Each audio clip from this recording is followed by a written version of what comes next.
All right, we're going to go ahead and get started. My name is Tony, and I wanted to welcome you all to our webinar, which is Asana Making Remote Work. And I would like to introduce Will Young and Nathan Hackley. They are the founders of Asana. Thank you so much. And Will and Nathan, it's all yours. Awesome. Thanks, Tony. I'm Will, and that's I'm Nathan. I think most of you probably have context on who we are, but we started Asana Benefits, and yeah, excited to share some takeaways from our experience working remotely with you guys, and hopefully there's some helpful tips. So let's get into it. You guys can see my screen, right? Tony and Titus, can you guys confirm? All right, good. So quick agenda. Basically we want to spend the first 10, 15 minutes just walking through, why we're doing this webinar, a quick introduction to me and Nathan, some tips on our philosophy, our approach to working remotely, and then spend the bulk of the time after that just chatting whatever questions you guys have, making sure we answer the things that are concerning to the folks out there that are interested in learning more about remote work. I think as we go through this, there are ways to chat. Tony, feel free to chime in if there's a specific way that folks should be asking questions, but I think you can do things in Zoom like raise your hand. You can also pose questions. Tony has been sending out polls to folks that came in early. So if there's something that you want people to do, Tony, just shout. Otherwise, I'm just going to charge through, and if something pops up, I'll respond to it. But yeah, the idea is this is pretty informal, and hopefully folks come away from this with some takeaways on how to make remote work work more effectively. All right, so why are we doing this webinar? Obviously, the whole world has been thrown into a crisis mode in the last couple of weeks. And as part of that, a lot of businesses are switching to remote work for the first time. That's obviously a very hard transition if you weren't ready for it. If your systems and processes depended on things that were in person and now are remote. At Asana, Nathan and I have been working remotely and encouraging a lot of our employees to work remotely for the last several years. And people have been asking us for help because they know that this is something we've focused a lot on and spent time making work. So we're going to share some of the things that we've learned, and hopefully they'll be useful to you guys.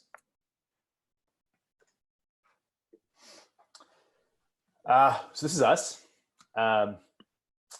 We started the company Asana Benefits. We do health insurance for small and medium businesses in Texas today. We started the company remotely. I was in Texas. Nathan was in Ohio. From our time 3 years ago, we've grown our team to over 50 people spread out across the US in diverse functions, sales, marketing, product, engineering, customer support, operations. So we found a way to make remote work for a lot of different kinds of functions and people in different geographies with different modes of life. And it's been a really educational experience for us. I think a lot of people think that remote work is just like for product teams or very specific kinds of work, but we've tried to push the boundary a little bit. Yeah, I'd also add like we've actually been doing this for more like 4.5 years because we were working remotely together at our previous job too, which is sort of where we came up with like some of the tips that we're now using at Asana to make it all work a little smoother. Yep, that's right. So one thing that we've come to believe, which I think is a little bit contrarian with the predominant idea about remote work, is that we think it can be, if you set it up right, remote work can be better for almost everyone. Not everyone. There are some jobs you have to do in person. There are some people that really thrive with person-to-person interaction, and it's very hard to replace that. But for most people, we think remote work can be a better setup.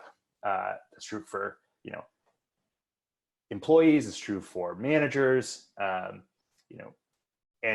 a lot of folks are going to be doing a sort of rough transition to remote work right now, and so it may not feel this way, but we do believe this is possible.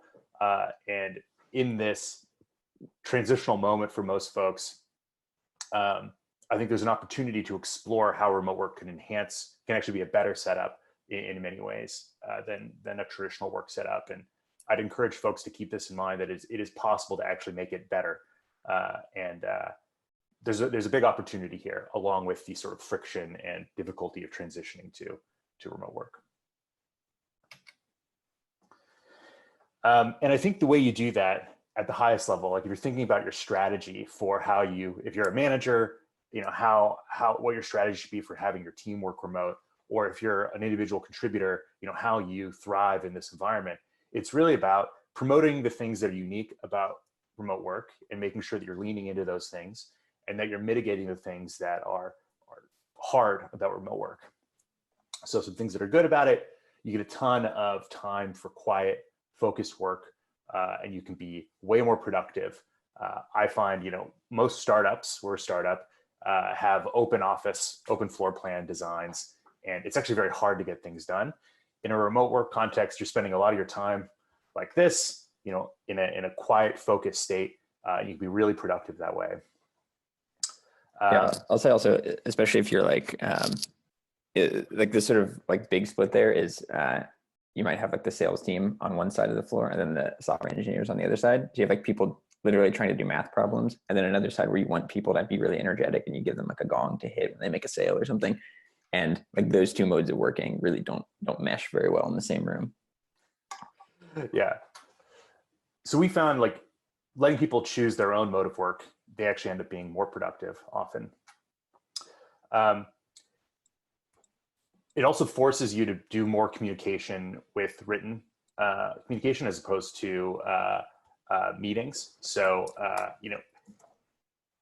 a lot of times, meetings, you sort of get a bunch of people in the room, and the material at any given time is relevant to a subset of those people in the room. With remote work, you sort of are forced to do more asynchronous communication, meaning you sort of send out communication to people and they can digest it, the relevant parts, on their own time. It's more efficient. Different people work differently. If you're a dog that likes working on a laptop on a couch, you can do that. If you're a salesperson that likes to be loud, you can do that. If you're an engineer that likes to be quiet, you can do that. So remote work lets you design your mode of work better. You can have more flexibility with hiring. You can choose to hire people wherever they are, as opposed to around a radius of where you live. It forces better accountability. So what I found with remote work is it creates a higher threshold for how you work with people that report to you, where it's not as easy to like monitor what they're doing moment to moment, or there's a little bit of friction in communication, a little bit more than there would be if they were sitting next to you. And that can be good because it forces you to manage results, not the sort of moment to moment of what folks are doing. And it creates a barrier to micromanaging that actually can be really helpful for an organization. And generally, I'd say, you don't have to spend a lot of time in your car, and you get to spend more time with your family, and you can spend time with them throughout the day, which maybe people are overloaded on that right now because everyone's locked in their house together. But in general, like, people spend more time with their kids and don't have to waste a couple hours every day in a vehicle. And that matters a lot. The no commute thing is like my number one for remote work. Like, even if you're, like, my wife gets up and leaves before I'm working because she does have a commute, but that sort of like gives me a morning. I can like walk to a coffee shop, not right now because we're not allowed to, but normally I'd like walk to a coffee shop, chill out for a little bit before I start work. And it just gives you like a nice quiet time in the morning too. So the bad things about remote, and I think this is what people who switch, probably a lot of you out there that are switching to remote work for the first time, there's a lot of bad things that you have to mitigate. The good news is it's possible to mitigate them, but they're still there. So loneliness is a big thing, particularly for folks that are more extroverted, that get energized by being around people. Remote work can be hard. Communication, if you aren't used to doing a lot of digital communication, like if you don't have online chat, if you're not used to doing video chats all the time, it can feel frustrating to try and get in touch with people. If you haven't set boundaries very clearly inside your house, there's a lot of distractions, mostly from the people who you live with. And so it's important to sort of set rules around how you engage with those folks. If not everyone has good internet, or not everyone is familiar with the tools you're using, or they don't know the right etiquette for like how to manage a video call, sometimes technical difficulties can lead to a lot of frustration. And I think the biggest thing for managers is they feel like they don't know what their team is up to. They don't know how to hold people accountable, how to motivate them. And so there's all these challenges with managing remote work that leave a lot of managers feeling like most of the tools in their toolkit are gone, and they feel less control over the situation. So those are the, at a high level, those I think are the good things and the bad things. I think any strategy, if you're thinking about your strategy to remote work, what you really have to do is focus on how you enhance those good things and how you mitigate those bad things. So along those lines, I think there's a lot of tactical things apart from the strategy that we've adopted. And I think everyone should develop their own tactics. Like different things work for different people, but it's also helpful to just share some of the things that we've learned that work really well for us. And I'd encourage you to find the ones that resonate with you and try and adopt them. So first is you need really good tools. So we're on Zoom right now. Zoom is a really great video platform. You need some kind of video chatting platform. We've tried Hangouts, we've tried Skype, we tried, there was like a browser-based one. Appear.in. Appear.in. That one worked okay. Yeah. Zoom is just way more reliable than the rest of them, in my experience. Yeah, it's way more reliable, and like 98% reliability is way better than 95% reliability. Like if your tools are not working a small fraction of the time, the amount of frustration and inefficiency that creates for people around you is very high. So it is worth investing in a tool that is incrementally better, because it will reduce the frustration that your team feels significantly. So in our opinion, investing in the best tools for collaboration is well worth it. And tools like Zoom, I mean, even they've got free versions, but even when you pay for them, it's only a few bucks a month. Even if it's like 10 or 15, I forget exactly how much it is, but it's worth it because it reduces friction for your team. You need a chat tool, sort of general team communication. You could do Google Chat. You could do Hip Chat is another one, but we find Slack is the best. Microsoft Teams, I don't know how Teams is, but I know people use that. You need some document sharing platforms. So we use Google Drive. There's also Dropbox and Box. Those are all, I think, more or less comparable.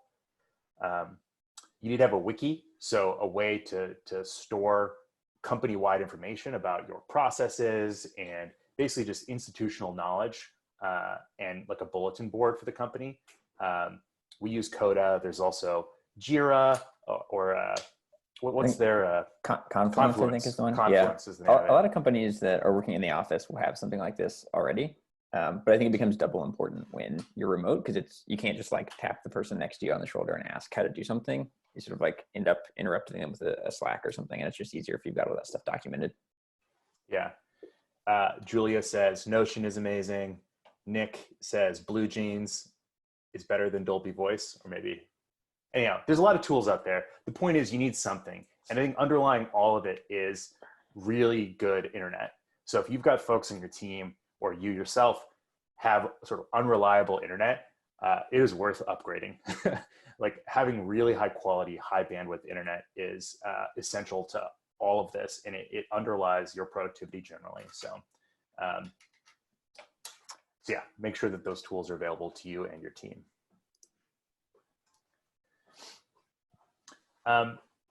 Another thing that I think people overlook, especially if they just quickly transition from an office environment, is they don't invest in making their workspace a place they really want to be.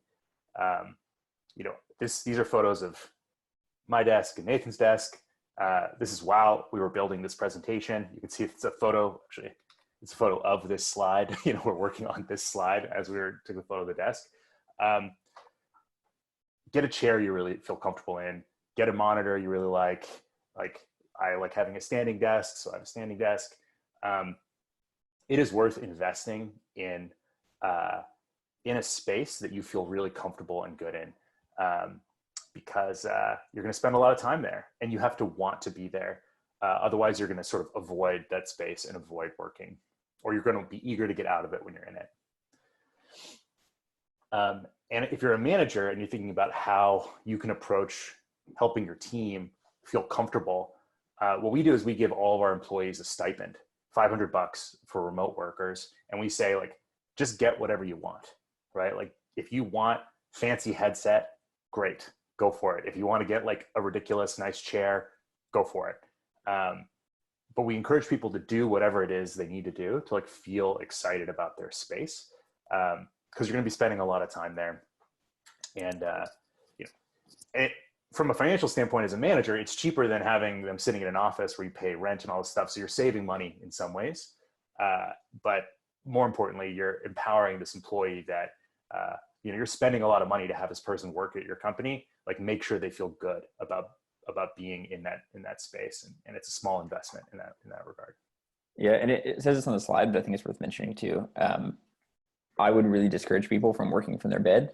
I think like it's hard to get your brain in work mode when you're in the place that you sleep, and you sort of like your brain will become accustomed to going to sleep there. And I mean, probably best case scenario is you do figure out how to work there, and then you can't get to sleep at night because your brain thinks you're in work mode. So I would just try to keep those two spaces separate if possible. Also, Nick put a tip in the chat, which is something that we encourage people to do a lot, but we left off of here. On Zoom, you can dial in on the computer for video, but call in with your phone for audio. So even if your internet is skipping out a little bit, your video might be choppy, but your voice will still come through clear. So if you've got a slower internet connection and upgrading is not an option, that's a good backup plan. Yeah, that's a great point. Thanks, Nick. Hi, by the way. There's a lot of friends that I haven't talked to in a while on this, but glad you guys could join. So speaking of communication, one thing that happens with remote work is you have to deliberately communicate with people. Otherwise, they won't get the message, right? Like, people sort of assume that, if you're in a physical office together, you sort of have these casual communications all the time to recalibrate everyone and make sure you're all going in the same direction. But if you're sort of all separate, you have to really over communicate deliberately. You have to over explain yourself, make sure that you document things in written form and distribute them much more so than you would in person. Because what you don't want is somebody showing up to work, opening their laptop and sitting at their desk at home or sitting in a room at home and not really having them fail silently, like having them not be sure what they should be working on or not sure what the goal is. And it's harder for them to quickly reorient unless you give them very explicit, detailed idea of what your thinking is and what you want them to be working on. So really clear over communication is really important. From like a mode of communication standpoint, oftentimes we'll be chattering on Slack all day. So whatever chat platform you have for your company, like, it should be a very active platform. But as soon as you encounter any friction on that, like maybe there's a nuanced point you want to make, or maybe somebody said something that the tone might make it feel like it's passive aggressive or something, immediately switch to video chat. You have to, like, I have 5-10 minute video chat conversations all the time throughout the day.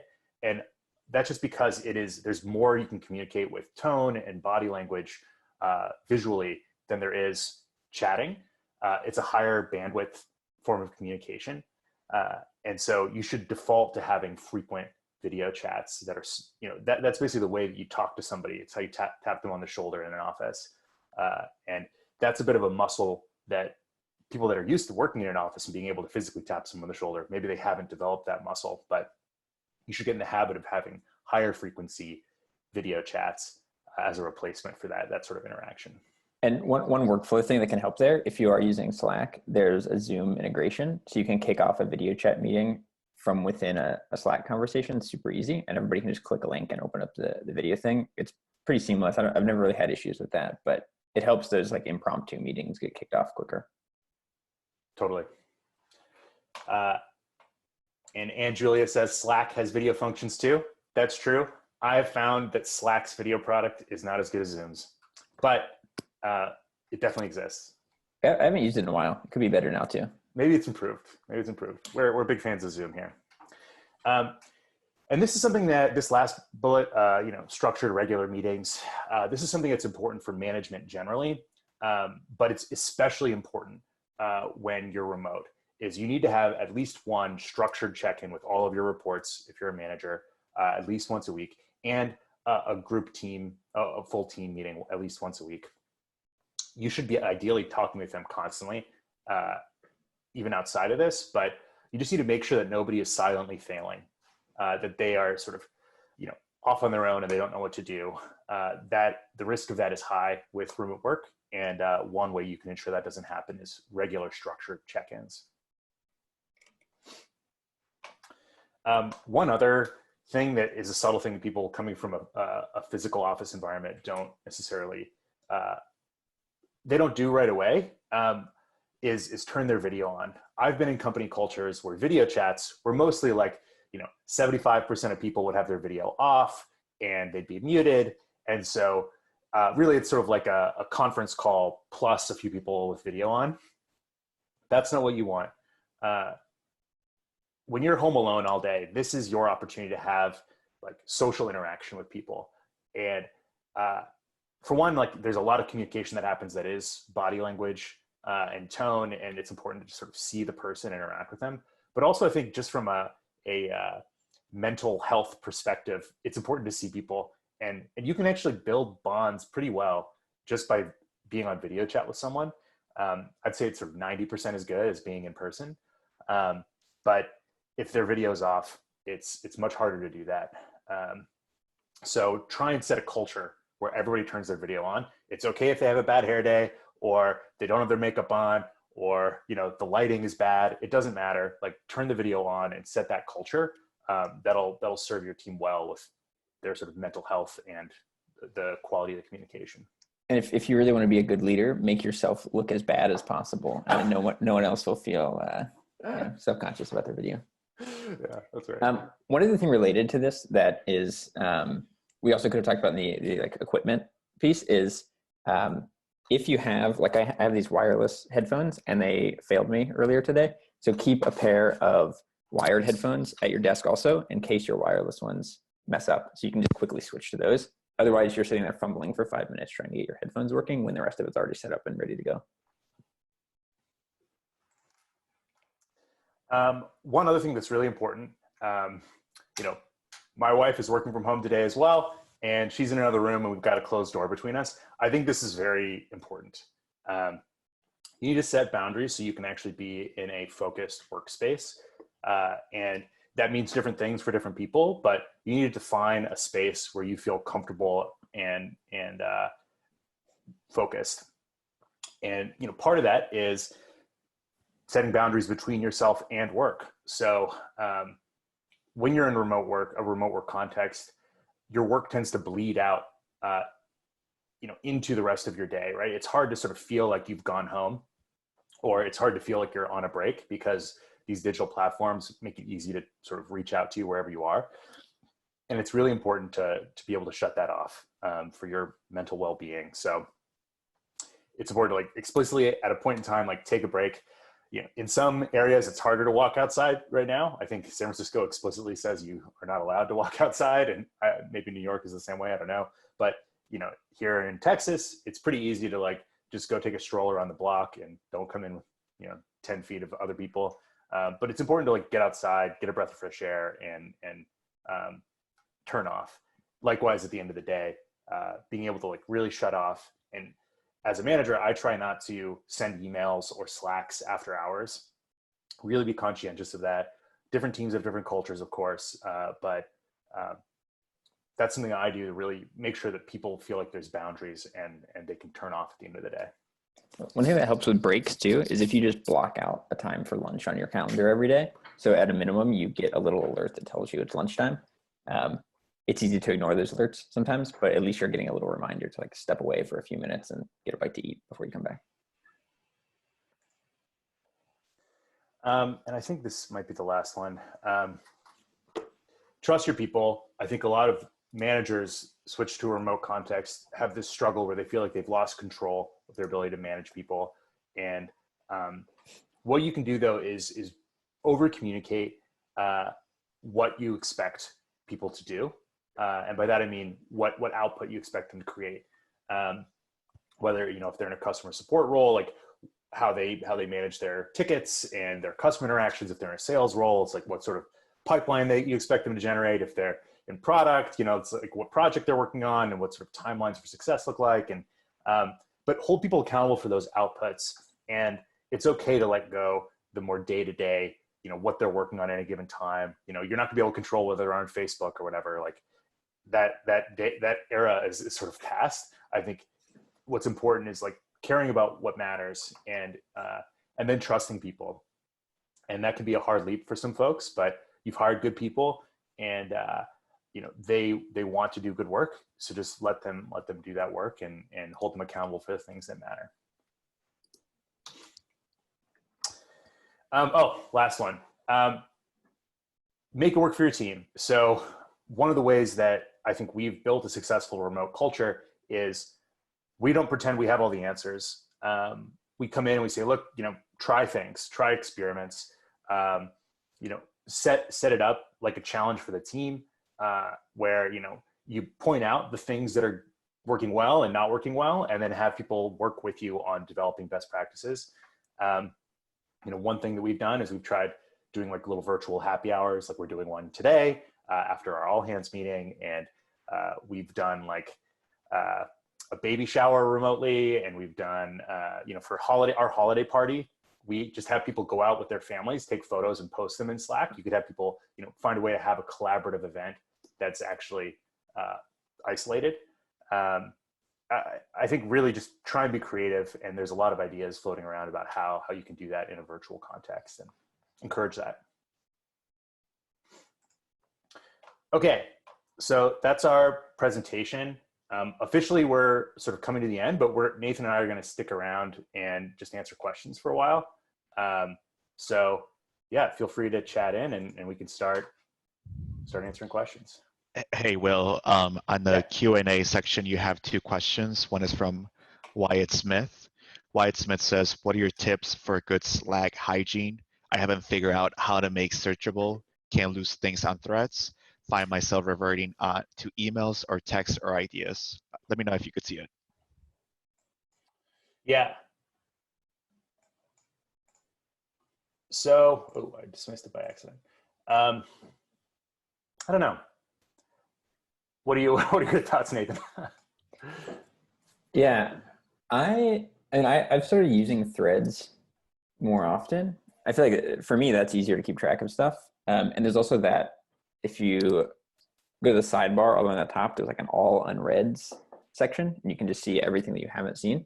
I'm also pretty aggressive about muting channels that don't have things important to me. So like maybe I want someone to be able to tag me and pull me into that conversation, but by default, I just mute it and then I don't see anything. And then that sort of limits the area that you have to keep top of mind. And also just leaving channels that are irrelevant to you. So just like trying to not be everywhere at once. If you're a manager, that might be harder depending on sort of what your setup is. But yeah, for me, I find the threads to actually be super useful. Yeah, and I think if there are, losing things on threads, I think really important things like documents. I don't think Slack is the right, like referenceable documents. I don't think Slack's the right place for that stuff. That's why I think like a wiki like Coda or Notion or Confluence, like things that you want to have persist, I tend to put in Google Drive or a wiki, things that you want to be referenceable. You have another question from Desiree Stoller, Will? Can you see it? Yes. Hey, Des. So Des is saying, it appears many of us have worked virtually in the past. Do you have guidance on how we can best engage partners or clients who are working virtually for the first time? We have struggled with that a little bit. Like I've certainly found that right now clients are just distracted because people are struggling with exactly this. You know, they've got bigger fish to fry than working with us at the moment because their business is hurting. Like the core business is hurting. You know, a lot of folks are looking at layoffs or looking at the next few months where their sales are decreasing and they're trying to figure out what to do. And so I think ignoring remote, like that's just, a lot of people are focused on things that don't have to do with their third-party vendors right now. And I think that's just a reality. Obviously, we're trying to promote healthy remote work hygiene with this webinar. And so I think that's an angle you can take as well, like share resources that would help them make that transition and switch to Zoom and try and make yourself as accessible virtually as possible. That's our strategy. Yeah, I was gonna say too, if you're setting up a meeting with them, maybe try to make it so that you're the one scheduling it, and then you can schedule it as a Zoom call with video to sort of like nudge them in that direction. And most of the time, if if someone joins a conference call and the person who's already there has their video turned on, they're probably just going to turn theirs on just because they're like, oh, this is the way that we're doing this. Yeah, social pressure. Yeah. All right. Matthew asks, and hi, Matthew, how do you do social happy hours when you can't have people speak at the same time? One person at a time feels limiting. There's an etiquette for sure. We do company all hands meetings, and that these days that's like 50 people at a time. And I find a lot of times people talk over each other, but they quickly sort it out. You know, I think there's a sort of an etiquette that develops around that. And people will often default to having this sort of group chat happen in a chat room. So like there's Slack chat that's happening right now. There's Zoom chat that's happening right now. You can sort of see people are chatting the panelists anyway. I'm not sure if everyone can see it. But then you've also got Slack happening. And so there's sort of these, you know, noisy channels. And then there's a channel that everyone's talking with live over video chat. That's, it is a little bit more sort of alternating, but I think there's a way to make it work. You know, I'll add one thing on the social front there. I did like a catch up with a dozen family members over Zoom a couple nights ago. And it definitely is like, it's not quite the same. It's not like a happy hour that you would normally have with friends or family where you can like pair off and like have side discussions. There's like one common discussion that everyone's having, but it's still pretty effective at making everyone feel socially connected. I don't know about what your family's like, but if I try to talk one at a time in my family for a catch up, there'd be much more talking over each other than there is in a workplace setting for sure. So that's probably harder than doing it with colleagues. Yeah, maybe set smaller meetings. Yeah. All right, any idea on how to create boundaries with kids? Somewhat of an unusual time right now with kids left at home too, but parents of young kids, 8 and below, seem to face a relatively big challenge right now. That is a real problem. I don't have any kids. Nathan doesn't have any kids. So like this isn't something that I think we're experts on. We do, however, have several colleagues who have kids. And I know that some, like our head of operations today, is taking a day off while his wife is working. So they're sort of doing an alternating thing. And so I've seen some parents do that effectively where they alternate childcare and working. And it's sort of part of that setting boundaries thing. That's very costly to people though.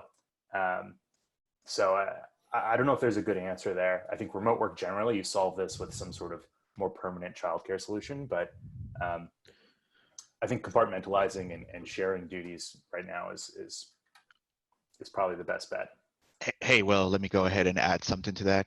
Julia, I used to do early education back in Chicago. One of the things that we coach parents was to create like a structured day. And that is like from 8 a.m. to 4:30 p.m. Give your child an outline on what's going to happen. Let them know, set the expectations, and let them know when it's like a good time for them to talk to you, because they want to see some type of structure during this time, especially make it like school. That's what basically I'm saying. So just try that, like sit down with them, show them like a clock and tell them at 9 a.m. you and I we're going to be talking about this. 10 a.m. mommy's going to work. From 10 a.m. to 11 you're going to be doing this while mommy's working. So that's my advice. It's hard. I think it's a tough spot people are in right now, for sure. All right, Julia asks, what goes in Wiki versus Google Drive? This is a little bit tough because a Google Drive document can be a permanent resource in the same way that a wiki can. What I've seen is that the wiki tends to hold like department-wide information, and then specific project information tends to be more in these like working documents. But it's definitely a gray area where the team will naturally gravitate towards one or another. And I don't have like a hard or fast rule. I don't know if you feel differently, Nathan. Nah, yeah, it's definitely more of an art than a science. I think on my team too, we've probably got some stuff that lives in Google Docs that we should migrate over to the wiki and vice versa. But I think you'll sort of keep updating that stuff. And maybe the more people that are referencing it, yeah, you just want to move it over to the wiki, but I don't have a good rule of thumb. How are we looking on timing? What do you think, Tony? Should we do maybe we go to 10:45 our time and then? Yeah, that'll be great. Okay. Yeah. All right, we'll keep going. All right. So I'm going to skip ahead a couple because I think there's one that's particularly good. Yeah. So Shirley says, what are some ideas for a virtual water cooler to reduce loneliness?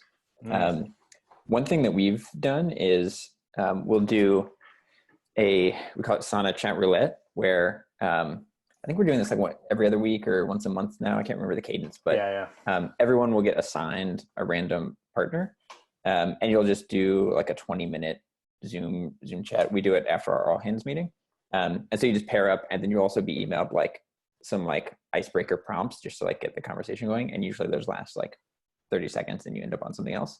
But it's a good way to just sort of like schedule out some FaceTime with a random coworker, particularly if it's someone that you don't talk to that much, about specific work things, and you just are looking for like social stuff. We tend to try to keep the work talk out of that, and it's more just having fun. Yeah, those have been great.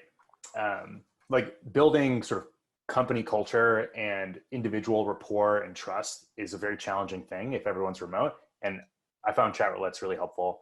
We also have like fun Slack channels where, it's like a pets channel where people just post photos of them with their pets. We've got like a pop culture channel where people are talking about that sort of stuff. So, using Slack or a chat platform, whatever it is, as like a water cooler, I think can be really helpful. We also have a babies channel, but the pets channel seems to win out most of the time.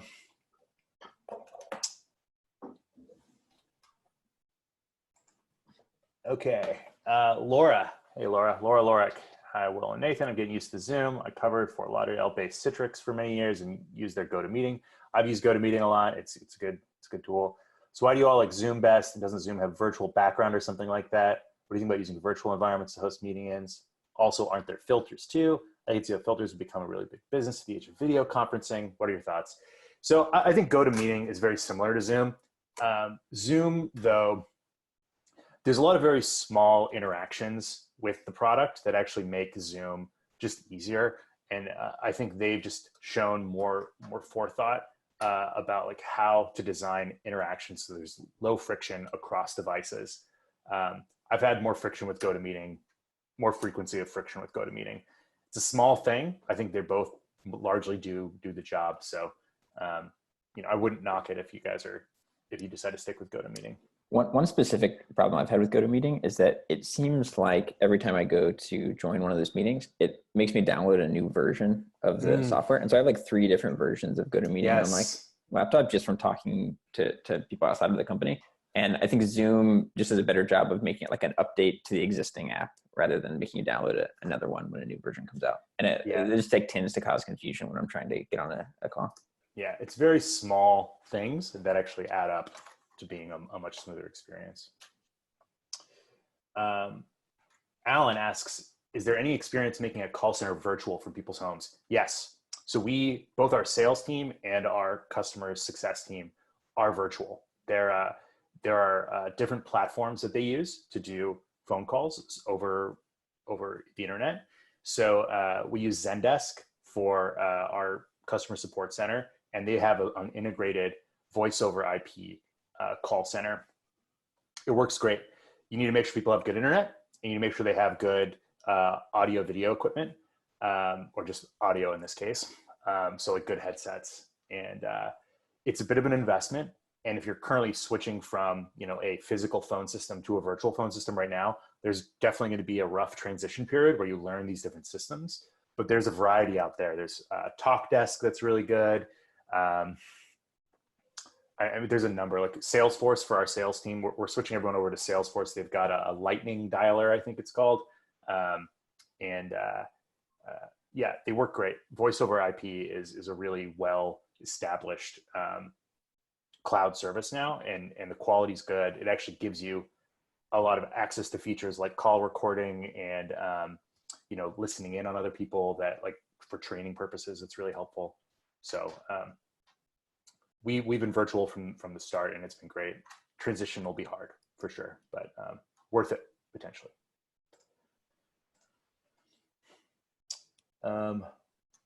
Okay, Artus, good to hear from you, Artus.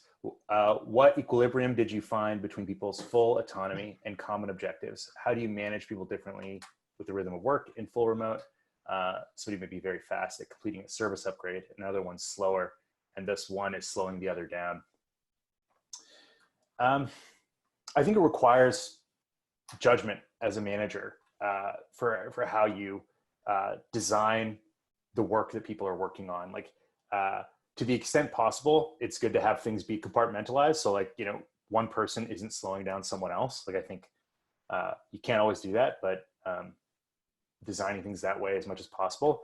And then I think also like focusing on outputs, as we said earlier, like it really depends on the specific role you're talking about, but what deliverable is really important for this person, and what timeline do you expect it? And then just hold them accountable like you would in a normal work setting.